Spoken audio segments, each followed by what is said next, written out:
عام طور پر جب کسی مشاعرے یا شعری محفل کا ذکر ہوتا ہے نا، ہاں تو ذہن میں ایک بڑا ہی پرسکون سا خاکہ بنتا ہے۔ ہاں بالکل، وہی گاؤ تکیے، درمیان میں رکھی ہوئی شمع اور ایک مدھیم سی روشنی۔ بالکل، اور نہایت شائستگی سے بیٹھے ہوئے سامعین ہاں جو مطلب ہر اچھے شعر پر بس گردن ہلا کر آہستگی سے واہ واہ کر رہے ہوتے ہیں۔ ایک بہت ہی نفیس اور ٹھہراؤ والا منظر، کیونکہ صدیوں سے برصغیر میں شاعری کو ہم نرمی، نزاکت اور درباروں کے آداب کے ساتھ ہی جوڑ کر دیکھتے آئے ہیں۔ ایسا ہی ہے، لیکن ذرا آج اس منظر کو ہم یکسر بدل کر دیکھتے ہیں۔ تصور کریں کہ ایک شعری محفل سجی ہے، مگر وہاں کوئی خاموشی سے نہیں بیٹھا۔ اچھا، تو پھر کیا ہو رہا ہے وہاں؟ وہاں باقاعدہ ایک اکھاڑا سجا ہوا ہے، لوگ کھڑے ہیں، ان کے ہاتھوں میں لاٹھیاں ہیں، ننگی تلواریں ہیں جو ایک مخصوص لے پر فضا میں لہرائی جا رہی ہیں۔ ارے واہ، شاعری کی محفل میں لاٹھیاں اور تلواریں! بالکل، دھول اڑ رہی ہے اور ایک طوفانی جنگجوؤں والے جوش کے ساتھ پوری کی پوری جماعت مل کر شاعری پڑھ رہی ہے۔ یہ تو کسی فلم کا منظر لگ رہا ہے نا؟ لیکن یہ کسی فلم یا طلسماتی داستان کا منظر نہیں ہے، بلکہ یہ برِ صغیر کی ایک حقیقی اور خون گرما دینے والی ادبی روایت تھی، جسے چار بیت کہا جاتا تھا۔ چار بیت بہت ہی دلچسپ موضوع ہے آج کا۔ جی، اور آج کے اس گہرے مطالعے میں ہم اسی گمشدہ فن کی بنیادیں کھنگالیں گے، اور یہ سب ممکن ہوا ہے ایک بہت خاص شخصیت کی محنت سے۔ آج کی تحریر دراصل مسعود ہاشمی جی کی ہے۔ بالکل، مسعود ہاشمی صاحب کا اس فن کو بچانے میں بہت بڑا کردار ہے۔ صحیح کہا آپ نے۔ مسعود ہاشمی صاحب نے چار بیت پر 4 کتاب لکھی ہیں: گلستان چار بیت پارٹ 1 اینڈ پارٹ 2، ارمغان چار بیت اور آبشار آرزو۔ یہ کتابیں واقعی اس فن کی ایک مکمل تاریخ ہے۔ ہاں، آج مسعود ہاشمی ہمارے بیچ نہیں ہیں، مگر ان کی یہ کتاب چار بیت جیسے گمنام ہوتے فن کو ہمیشہ زندہ رکھے گی۔ تو چلیے اس دلچسپ تاریخ کو ذرا کھول کر دیکھتے ہیں۔ جی بالکل، اگر ہم یہ دیکھیں نا کہ یہ فن کیسے پیش کیا جاتا تھا، تو اس سے پہلے یہ جاننا ضروری ہے کہ اس کی شروعات کہاں سے ہوئی۔ تو اس کی جڑیں کہاں مہدی ہیں؟ یہاں سب سے دلچسپ بات یہ ہے کہ اس کی جڑیں خالصتاً عرب کی رزمیہ یعنی جنگی شاعری میں ملتی ہیں۔ عرب کی جنگی شاعری مطلب جب وہ میدان جنگ میں جاتے تھے؟ بالکل، عرب قبائل جب میدان جنگ میں اترتے تھے تو اپنے قبیلے کا خون گرم کرنے کے لیے، ان میں جوش پیدا کرنے کے لیے یہ اشعار اونچی آواز میں پڑھتے تھے۔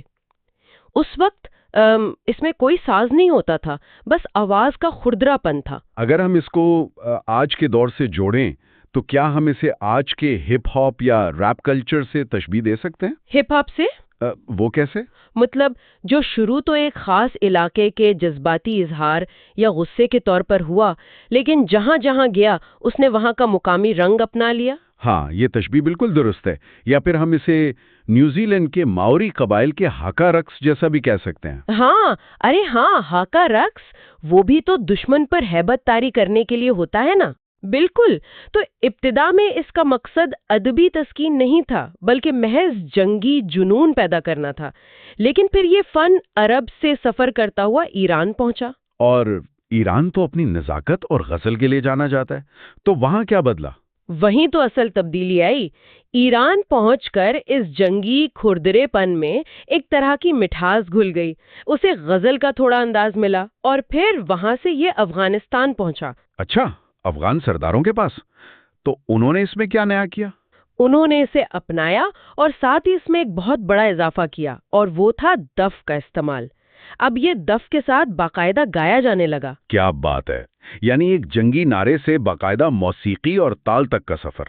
اور پھر یہ ہندوستان کیسے پہنچا؟ تاریخ بتاتی ہے کہ جب محمد بن قاسم سندھ آئے نا، تو مجاہدین کا استقبال دف بجا کر کیا گیا تھا۔ یہ چار بیت کے ابتدائی آثار تھے۔ یعنی فاتحین کے ساتھ ساتھ یہ فن بھی سفر کر رہا تھا۔ بالکل، اور بعد ازاں جب بابر کی آمد ہوئی تو کشمیری وادیوں میں، جسے ہم فردوس کہتے ہیں، وہاں نوجوانوں کا دف پر رقص کرنا اس بات کا ثبوت ہے۔ امیر خسرو کا بھی تو ایک حوالہ ملتا ہے نا اس حوالے سے۔ ہاں، امیر خسرو نے جب ان ہندوستانی بچوں کو گاتے دیکھا تو انہوں نے بے ساختہ فارسی اشعار کہے تھے، ہند بچہ ہمیں، اور آگے پورا شعر ہے۔ یہ اس کے سفر کی اہم کڑیاں ہیں۔ سفر تو واقعی طویل طے کر لیا اس نے۔ لیکن جب چار بیت ہندوستان کے دل میں اترا تو اس نے باقاعدہ ایک اکھاڑے یا مقابلے کی شکل کیسے اختیار کر لی؟ ہوا یہ کہ بابر کی فتوحات کے بعد جب افغان اور روہیلا پٹھان ہندوستان کے مختلف علاقوں میں آباد ہوئے، جیسے مراد آباد، رامپور، چاندپور، بجنور، امروہہ وغیرہ، اچھا، ان علاقوں میں؟ تو اب تو وہ جنگ میں ہی لڑ رہے تھے۔ یہی تو بات ہے، اب ان کے پاس لڑنے کے لیے روزانہ جنگیں تو تھی نہیں، تو اپنی اس ثقافت اور جوش کو زندہ رکھنے کے لیے انہوں نے باقاعدہ چار بیت کے اکھاڑے قائم کیے۔ ان اکھاڑوں اور ہتھیاروں کی کیا ضرورت تھی؟ دیکھیں، یہ فن ابتدا میں کوئی بہت نفیس یا اعلیٰ درجے کا ادبی فن نہیں مانا جاتا تھا۔ اس کے شاعر کم پڑھے لکھے، محنت کش لوگ ہوتے تھے۔ یعنی وہ روایتی انداز میں غزلیں نہیں کہتے تھے؟ بالکل نہیں، وہ دن بھر کی مشقت کے بعد شام کو کھڑے ہو کر انتہائی جوش میں تلواریں اور لاٹھیاں لہراتے ہوئے اسے گاتے تھے۔ ان کے لیے جذبے کا اظہار نزاکت سے زیادہ اہم تھا۔ تو کیا یہی وجہ تھی کہ اس وقت کے جو نامور ادبا تھے انہوں نے اسے عوامی یا نچلے درجے کا فن سمجھ کر نظر انداز کر دیا؟ جی ہاں، بالکل۔ شروع میں ادبی حلقوں نے اسے درخور اتنا ہی نہیں سمجھا۔ دلی اور لکھنؤ کے اساتذہ تو زبان اور عروض کی باریکیوں میں الجھے تھے۔ ان کے نزدیک یہ محض ایک شور شرابہ تھا۔ لیکن پھر تو یقیناً کسی نے اسے باقاعدہ ادبی شکل دی ہوگی۔ جی، وقت کے ساتھ اس میں نکھار آیا۔ عوام کی دلچسپی دیکھ کر بعد میں رامپور کے شعراء نے اسے اپنایا، اس کی زبان کو سنوارا اور اسے اعلیٰ معیار تک پہنچایا۔ واہ! اور یہ فن اب اکھاڑوں سے نکل کر نوابوں کے درباروں تک بھی پہنچنے والا تھا۔ خاص طور پر ریاست بھوپال کا نام بہت آتا ہے اس میں۔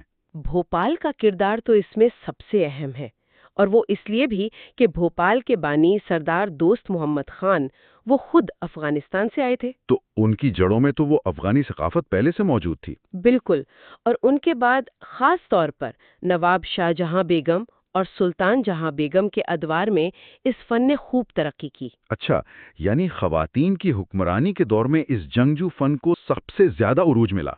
بڑی حیرت کی بات ہے نا؟ جی ہاں، یہ تاریخی حقیقت بڑی دلچسپ ہے۔ ماہرین بتاتے ہیں کہ بھوپال کے مینا بازار کا جو منظر ہوتا تھا وہ دیکھنے والا ہوتا تھا۔ وہاں 3-4 دن تک چار بیت کی محفلیں گرم رہتی تھیں۔ 3-4 دن تک لگاتار؟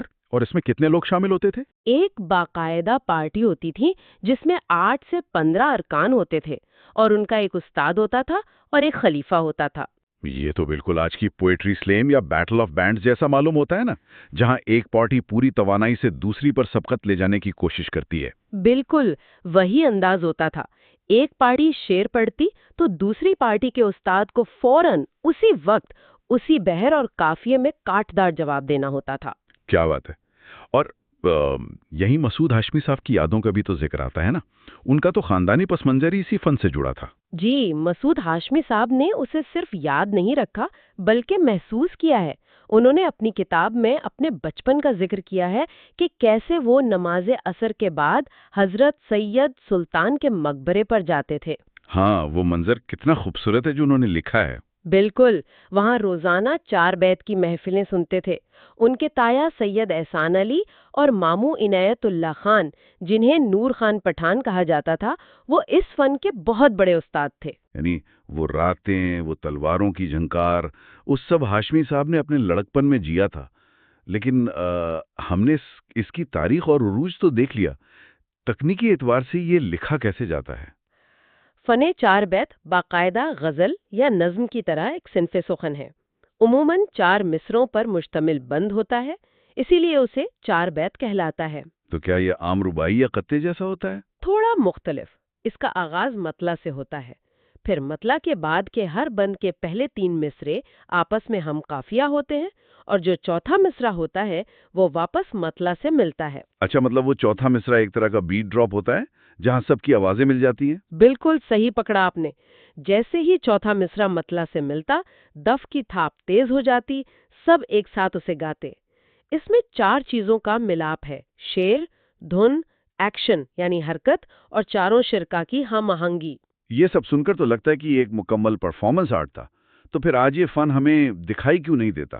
زوال کی اصل وجہ یہ تھی کہ وقت کے ساتھ جب بر صغیر میں نوابی ریاستیں ختم ہوئیں، سیاسی نظام بدلے، تو ان محفلوں کی سرپرستی ختم ہو گئی۔